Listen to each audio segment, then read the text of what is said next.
गेली 4 दिवस या ठिकाणी गर्दी करणाऱ्या मराठा आंदोलकांकडून या परिसरातून वाहनं काढण्यास सुरुवात झाली। सर्व वाहनं नवी मुंबई एपीएमसी या ठिकाणी हलवण्याच्या सूचना त्यांना करण्यात आल्या।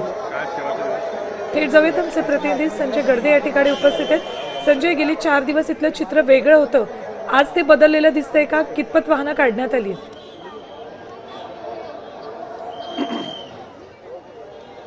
सुवर्ण, नक्कीच मागील 5 दिवसापासून मुंबईत मराठा आरक्षणाच्या मागणीसाठी जे आहे ते मनोज जरांगे यांचं उपोषण सुरू आहे। आझाद मैदानावर आमरण उपोषणासाठी जरांगे पाटील बसले आहेत। सोबतच लाखो मराठा समाज जो आहे तो मुंबईत देखील दाखल झालेला आहे।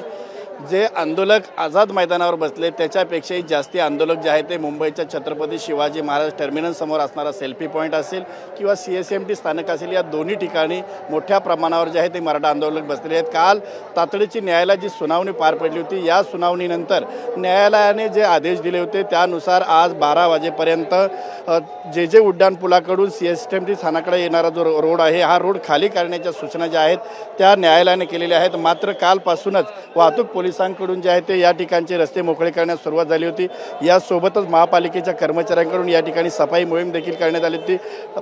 पाण्याच्या टँकरच्या साहाय्याने या ठिकाणचे रस्ते देखील धुण्यात आले होते। मात्र आत्ता जर आपण पाहिलं तर CSMT स्थानकासमोर असणारा जो सेल्फी पॉईंट आहे त्या सेल्फी पॉईंट समोरचा जो चौक आहे या चौकामध्ये मोठ्या प्रमाणावर अजूनही मराठा आंदोलक या ठिकाणी उपस्थित आहेत। न्यायालयाने जे काही आदेश दिले ते आदेश त्या आंदोलकांनी अद्याप मानलेले नाहीत। मात्र मनोज जरांगे पाटील जो काही आदेश देतील तो आदेश मानू आणि त्यानंतरच त्यांनी जर सांगितलं तरच आम्ही मुंबई सोडू असा निर्धारच या ठिकाणी जे मराठा आंदोलक आहेत त्यांनी केलेला आपल्याला हायकोर्टाच्या आदेशानंतर आता हळूहळू नाही सगळे आंदोलक सुद्धा गाड्या काढायला लागलेले आहेत। तुमच्याकडनं वेळोवेळी अपडेट्स घेत राहणार आहोत। धन्यवाद संपूर्ण माहितीसाठी।